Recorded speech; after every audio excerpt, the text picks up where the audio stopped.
Hi everybody, I am here with you again once again. और आज हमारा lecture number 3 है। लेक्चर नंबर 3 में हम पढ़ेंगे ऑन पेज ऑप्टिमाइजेशन से शुरू करेंगे। और ऑन पेज ऑप्टिमाइजेशन में सबसे पहले हमारे पास वेबसाइट एनालिसिस को हम देखेंगे, या ऑन साइट एनालिसिस भी उसे कहते होते हैं। अच्छा, यहाँ पे डिफाइन करेंगे कि what is on page optimisation.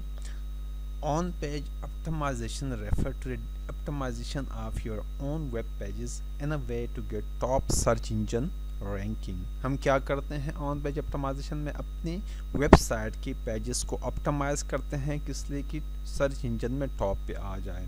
अब अगर देखा जाए तो कंप्लीट सर्च इंजन ऑप्टिमाइजेशन अगर आपने करनी हो, शुरू करते हो जहाँ से आपने स्टार्ट लेना हो, तो नॉर्मली एक होती है कि आपने खुद के लिए कोई प्रोडक्शन करनी है, कोई वेबसाइट बनानी है, कोई इन्फॉर्मेशन बेस्ड या कोई ब्लॉग वगैरह कुछ बनाना है, वो एक डिफरेंट चीज़ है। अगर आपने क्लाइंट के लिए काम करना हो तो एक डिफरेंट चीज़ है। अगर आपने खुद के लिए फॉर एग्जांपल कोई वेबसाइट बनानी तो आपकी एसईओ शुरू हो जाती है जिस टाइम आप अपनी डोमेन को चूज़ करते हो। तो डोमेन आपने किस तरह चूज़ करना है उसकी भी डिफरेंट अप्रोचेज़ होती है। डिफरेंट आप टूल यूज़ करते हो, कॉन्सेप्ट यूज़ करते हो, रिलेवेंसी क्रिएट करते हो, कीवर्ड बेस पे भी आप डोमेन बना सकते हो, या प्रोडक्ट कॉन्सेप्ट पे भी आप बना सकते हो, ब्रांडिंग कॉन्सेप्ट पे आप अपने डोमेन चूज़ कर सकते हो। तो एक वो काफ़ी सारे वो डिफरेंट कॉन्सेप्ट्स है। किसी टाइम उस पर भी मैं एक लेक्चर डिलीवर करूँगा। अगर आपके पास जो प्रोजेक्ट है, जो वेबसाइट्स हैं, वो क्लाइंट का है, तो ऑलरेडी वो क्लाइंट ने होस्टिंग ली हुई है, क्लाइंट का की जो डोमेन है वो ऑलरेडी परचेज्ड है, रनिंग है, चल रही है। तो आपने एसईओ शुरू करनी है कहाँ से? उसकी एनालिसिस से, ऑन पेज के एनालिसिस से आपने शुरू करना है। अच्छा, ऑन पेज एनालिसिस यहाँ पे जब शुरू आप करेंगे तो उसकी यूआरएल से शुरू करेंगे। हाँ जी, यूआरएल ये है www.xyz.com। ठीक है, आपकी यूआरएल है, आपने वहाँ से शुरू करना है। तो सबसे पहली चीज़ आ जाती है, आपने वेबसाइट को अंडरस्टैंड करना है। क्या चीज़ है वेबसाइट, फिर उसकी ऑप्टिमाइजेशन करनी है, यूआरएल का लोकलाइजेशन करनी है, मेटा टैग्स को डिफाइन करना है, और टाइटल को देखना है, ऑप्टिमाइज करना है, डिस्क्रिप्शन है, इमेजेस है, कंटेंट है, इंटरनल लिंकिंग है, वेबसाइट की स्पीड को ऑप्टिमाइज करना होता है, 301 रीडायरेक्ट्स वगैरह लगाने होते हैं, XML site map, design of website, UX UI, website construction, navigation, इन सारी चीज़ों को आप देखते हो ऑन पेज ऑप्टिमाइजेशन में। ये हम फर्दर वन बाय वन इनको हम पढ़ेंगे। तो देखा जाए तो आजकल एसईओ इन 2017 जो सेमेंटिक वेब का दौर है, द सेमेंटिक अप्रोचेस जो एसईओ कन्वर्ट हुई है सेमेंटिक एसईओ पे, और हैमिंग बर्ड के अप्रोचेस जब चल रहे हैं, हैमिंग बर्ड की कॉन्सेप्ट जब चल रहे हैं रियल टाइम, तो वो ज़्यादा बेटर, ज़्यादा वो फोकस कर रहा है आपकी यूज़र एक्सपीरियंस पे। तो इसलिए कहते हैं कि हम हमारी जो सर्च इंजन ऑप्टिमाइजेशन में part of on page optimization जो है वो तो तकरीबन 50 to 60% है। अच्छा, चेक लिस्ट को अगर हम देखा जाए, देखें ऑन पेज के अंदर हमारे पास कौन कौन सी चीज़ें हैं। अच्छा, यहाँ पे ऑन साइट एनालिसिस और कंपटीटर एनालिसिस भी मैंने लिखे हुए हैं ऑन पेज का। नॉर्मली ये दोनों वेबसाइट की आपकी जो ऑन पेज होती है तो उससे पहले ये दोनों एनालिसिस कोई भी एक्सपर्ट होता है तो ये दोनों एनालिसिस कंप्लीट करता है। फिर इन दोनों को कंप्लीट करने के बाद जो ऑन पेज ऑप्टिमाइजेशन की जितने भी फैक्टर्स हैं उनको ऑप्टिमाइज करता है, शुरू करता है। तो ऑन साइट एनालिसिस को हम डिटेल में पढ़ेंगे, लेकिन उससे पहले हम ये चेकलिस्ट को देखते हैं। अच्छा, कंपटीटर एनालिसिस करते होते हैं कि हमारे कंपटीटर कौन कौन से हैं, स्पेसिफिक लोकेशन में, स्पेसिफिक निच में, लेवल ऑफ कंपटीशन क्या है। कीवर्ड एनालिसिस करते हैं, हमारे स्पेसिफिक निच की कौन कौन से कीवर्ड्स है, यूआरएल रीराइटिंग है, कैनोनिकलाइजेशन है, यूआरएल को ऑप्टिमाइज किया जाता है रीडेबल फॉर्म में यूज़र के लिए, और बोथ फॉर गूगल के लिए भी रीडेबल फॉर्म में लाया जाता है। उसके बाद मेटा टैग्स, जिसमें टाइटल, डिस्क्रिप्शन एंड कीवर्ड्स, ये तीनों चीज़ों को ऑप्टिमाइज किया जाता है। H1, H2, H3 and H4 tags हम विद इन वेबसाइट कंटेंट जब पे हम लिखते हैं, टाइटल वगैरह डिफाइन करते हैं कंटेंट का, तो उनमें H1, H2, H3 tags content के अंदर हम यूज़ करते हैं, उनको ऑप्टिमाइज करते हैं। जो कंटेंट कंप्लीट हम लिखते हैं उनको उसी को ऑप्टिमाइज किया जाता है। अच्छा, कंटेंट ऑप्टिमाइजेशन हो गया। 301 रीडायरेक्शन है, कहाँ पे लगाना चाहिए कहाँ पे नहीं लगाना चाहिए, उसी को देखा जाता है। उसके बाद हमारे पास मोस्ट इम्पॉर्टेंट 404 पेज है। समटाइम ये होता है कि हमारे पास यूज़र डिफरेंट कोई क्वेरी करता है या वेबसाइट के अंदर किसी डिफरेंट यूआरएल पे जाना चाहता है, या वो यूआरएल हमारे पास एग्जिस्ट नहीं कर रहा या ख़त्म हो चुका हुआ है, तो हम उसी यूज़र को कहाँ पे डाइवर्ट करते हैं, रीडायरेक्ट करते हैं 404 पेज पे। तो हमें वो पेज डिफ़ाइन करना चाहिए फॉर बेटर यूज़र एक्सपीरियंस के लिए ये होता है। इमेज को ऑप्टिमाइज़ किया जाता है, उसकी साइज़ को देखा जाता है, साथ साथ उसकी अल्ट टैग्स वगैरह डिफ़ाइन किए जाते हैं, फाइल नेम वगैरह डिफ़ाइन किया जाता है। वेबसाइट की स्पीड बहुत इम्पॉर्टेंट फैक्टर है आजकल, उसको ऑप्टिमाइज़ किया जाता है। वेबसाइट रिस्पॉन्सिवनेस जो कि सबसे ज़्यादा इम्पॉर्टेंट चीज़ है 2017-16, जो कॉन्सेप्ट 2013-14 में ने मोबाइल को, डेस्कटॉप को पे, मतलब कि 2013 वो अटैक किया था मोबाइल ने डेस्कटॉप को। ज़्यादा यूज़र आजकल आ रहे हैं, मोबाइल से लोग सर्च करते हैं आपकी वेबसाइट को, तो उसको ऑप्टिमाइज़ करते हैं। उसमें भी बहुत सारे कॉन्सेप्ट है, उसमें भी एक लेक्चर में अलहदा प्रिपेयर करूँगा। उसमें AMP के कॉन्सेप्ट, एक्सेलरेटेड मोबाइल पेजेस का कॉन्सेप्ट हम पढ़ेंगे। अच्छा, use of social sharing buttons वगैरह वो भी हम ऑन पेज के अंदर इंक्लूड कर देते हैं। ड्वेल टाइम को ऑप्टिमाइज़ किया जाता है। कीवर्ड्स डेंसिटी को कैलकुलेट करते हैं, किस तरह कीवर्ड्स आपने इंक्लूड करने हैं वेबसाइट के अंदर, कंटेंट के अंदर। उसके बाद कीवर्ड प्रोक्सिमिटी की कॉन्सेप्ट है। रेलेवेंसी अक्रॉस द पेजेस, आप किस तरह रेलेवेंसी क्रिएट करते हों पेजेस के अंदर। सेटिंग ऑफ गूगल एनालिटिक्स, वो भी एक पार्ट है ऑन पेज का। हम एनालिटिक्स को सेटअप करते हैं, डेटा को एनालाइज करते हैं, डेप्थ एनालिसिस के लिए हम एनालिटिक्स को इंटीग्रेट करते हैं अपनी वेबसाइट में। गूगल सर्च कंसोल, जिसको हम पहले कहते होते थे गूगल वेब मास्टर टूल, उसको हम इंटीग्रेट करते हैं अपने वेबसाइट में, बहुत इम्पोर्टेंट है एनालिसिस के लिए। robot.txt फाइल को बनाते हैं, सबमिट करते हैं। उसके बाद XML साइड में आपको बना देते हैं, HTML साइड में भी हम बना लेते हैं, इंक्लूड करते हैं वेबसाइट के अंदर। आउटबाउंड लिंकिंग के इम्पोर्टेंस है, इंक्लूड करने चाहिए, नहीं करने चाहिए, कहाँ पे करने चाहिए, किस तरह करने चाहिए। और उसके बाद साइड नेविगेशन है, user interface end user experience है, UI एंड UX। तो ये सारी चीज़ें हम वन बाय वन बाद में ऑन पेज के अंदर हर एक पे एक लेक्चर में डिफ़ाइन करूँगा, और डिटेल में एक एक चीज़ को हम डिटेल में पढ़ेंगे।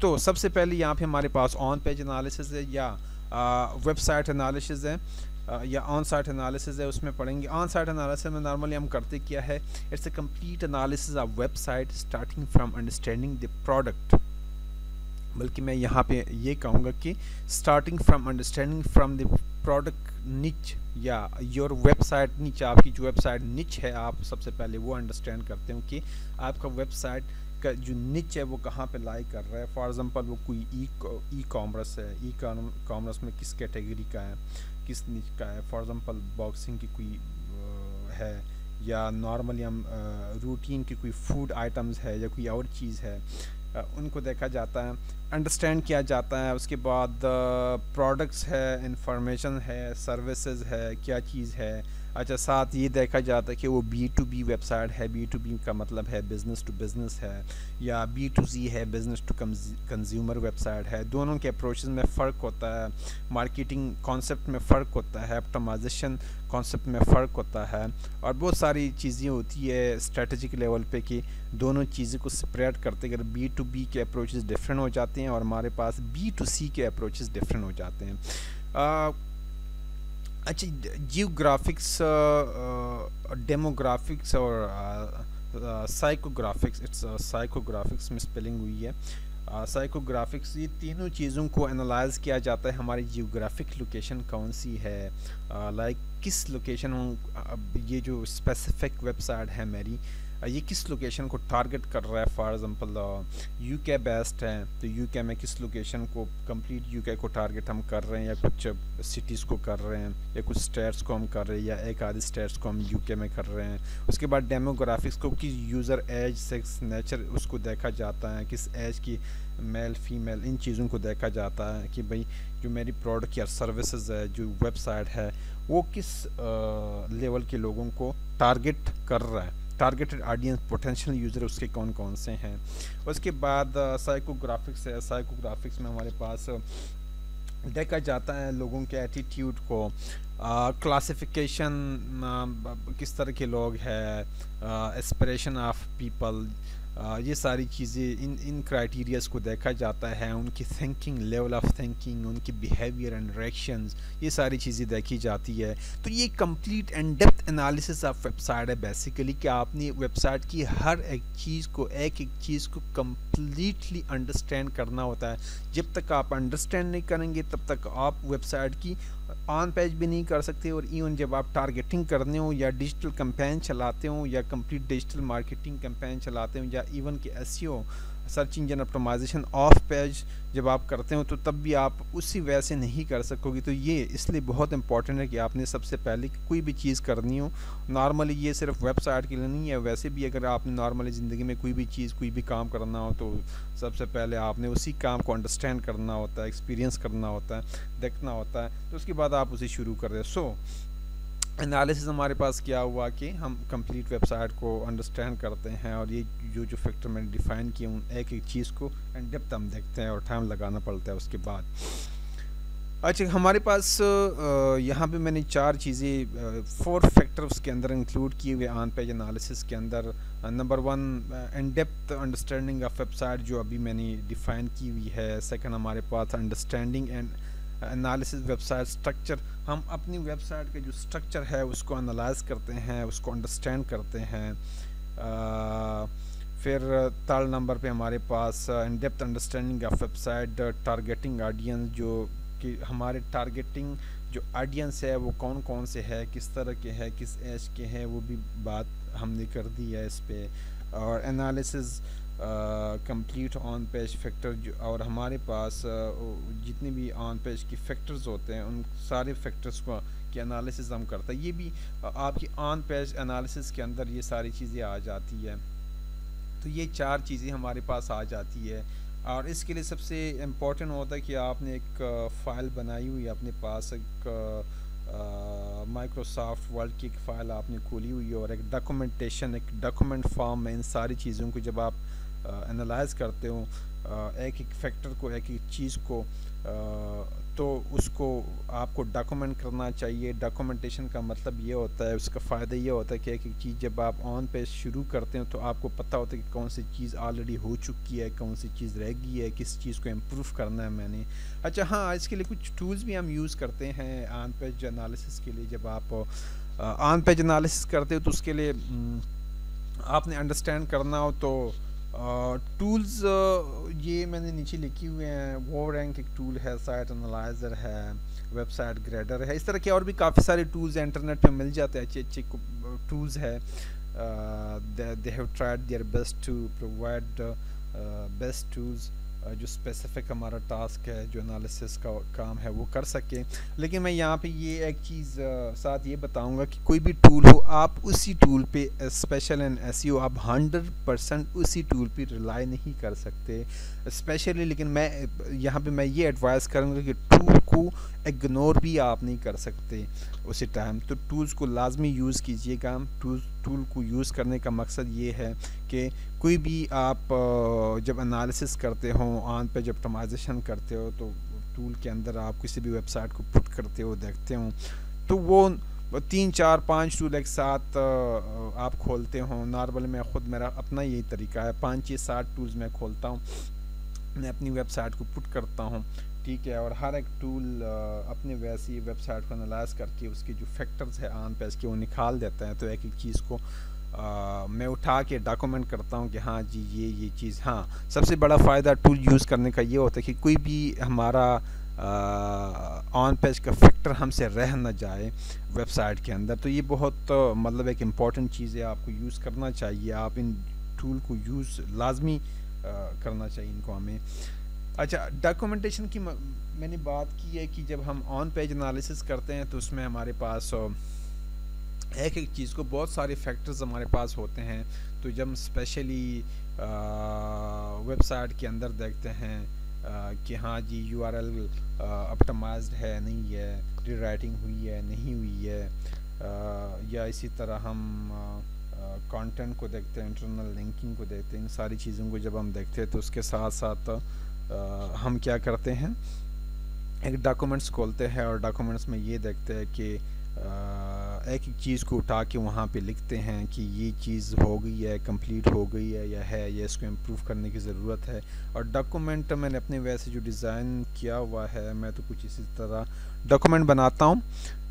लाइक कि वेबसाइट एनालिसिस है, XYZ कोई भी हमारे पास वेबसाइट है और ये अपने वैसे मैंने कुछ लिख दिया, अपनी काइंड ऑफ इंट्रोडक्शन है कि this is officially document of XYZ website or this include complete on-site analysis documentation. The document include complete data analyzed by the team this and इस डेट को उन्होंने एनालाइज किया हुआ है वगैरह वगैरह, और ये टूल्स वगैरह उन्होंने यूज़ किए हैं। अच्छा, सबसे पहले उसमें एक तो ये है कि ऑन साइट में जो पहले हमने बात की कि इन डेप्थ अंडरस्टैंडिंग ऑफ द निच वगैरह, उसमें ये चीज़ें भी देखी जाती है कि हमारी, अच्छा डॉक्यूमेंट्स में ये चीज़ें भी आप इंक्लूड करते हों कि ये वेबसाइट है हमारी।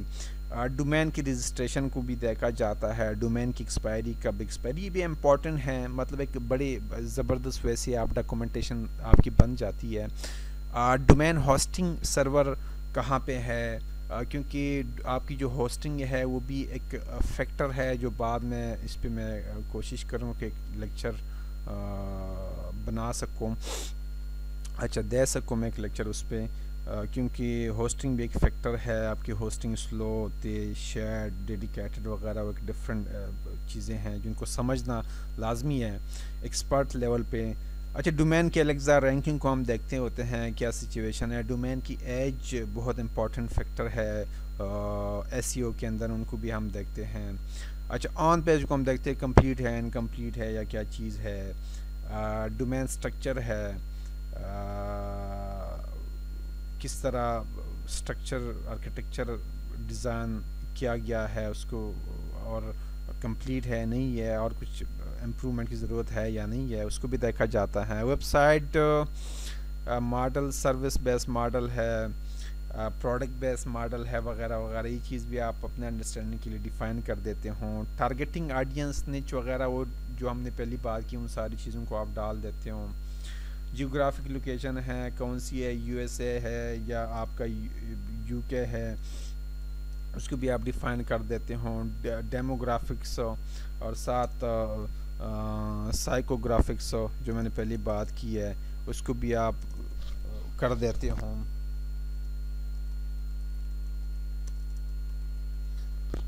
अच्छा, ये चीज़ें तीनों चीज़ें मैंने पहले डिफ़ाइन की है। अच्छा, वेबसाइट इंडेक्स पेज हमारे पास कौन सा है, फिर उसके बाद इंडेक्स पेज आप डिफ़ाइन करते हो। तो यहाँ पे फिर आपकी जो ऑन पेज की जितने भी फैक्टर है, आपने कंप्लीट ऑन पेज की जब एनालिसिस करते हो तो उसके साथ साथ पैरेलली आपने ये डॉक्यूमेंट्स खोलने और इस डॉक्यूमेंट्स में आपने एक एक पेज को एनालाइज करना है, और उसके ऑन पेज की जितने भी फैक्टर है, URL को देखा जाता है, वो URL जो है उसको ज़रूरत है ऑप्टिमाइज़ करने की, रीराइट करने की ज़रूरत है या नहीं है, वो आप यहाँ पे लिखते हों।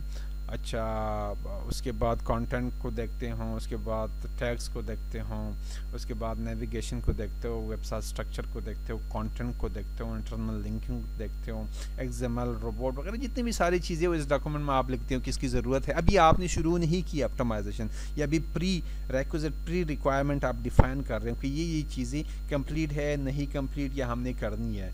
तो ये इसी तरह आपने एक कंप्लीट डॉक्यूमेंट्स बनाएंगे तो वो हेल्प आउट करेगी कि आपने पूरी वेबसाइट की एनालिसिस करके उसको डॉक्यूमेंट किया हुआ है, और आप नेक्स्ट स्टेप के लिए प्रिपेयर आपने खुद को किया हुआ है कि मैं नेक्स्ट स्टेप क्या करूँगा, ऑन पेज ऑप्टिमाइजेशन मैं शुरू करूँगा, और इस डॉक्यूमेंट को खोल के फिर 1 by 1 मैं उसी चीज़ को लाइट की जितनी जितनी चीज़ें भी यहाँ पे ऑन पेज फैक्टर मैंने लिखी हुई है उनको 1 बाय 1 उसमें मैं लिखना शुरू करूँगा। तो यहाँ पे हमारे पास लेक्चर ये ख़त्म हो रहा है। और आपको अगर कोई क्वेश्चन हो, कोई भी क्वेरी हो, तो आप कमेंट में लिख सकते हो हमारे चैनल को। मैं उसका कोशिश करूँगा रिप्लाई करने का, मैं ज़रूर कोशिश करूँगा कि रिप्लाई करूँ आपकी कन्फ्यूजन एंड क्वेश्चन का। और हमारे चैनल डिजिटल गाइड को सब्सक्राइब कीजिएगा एंड विज़िट वेबसाइट digitalsguide.com।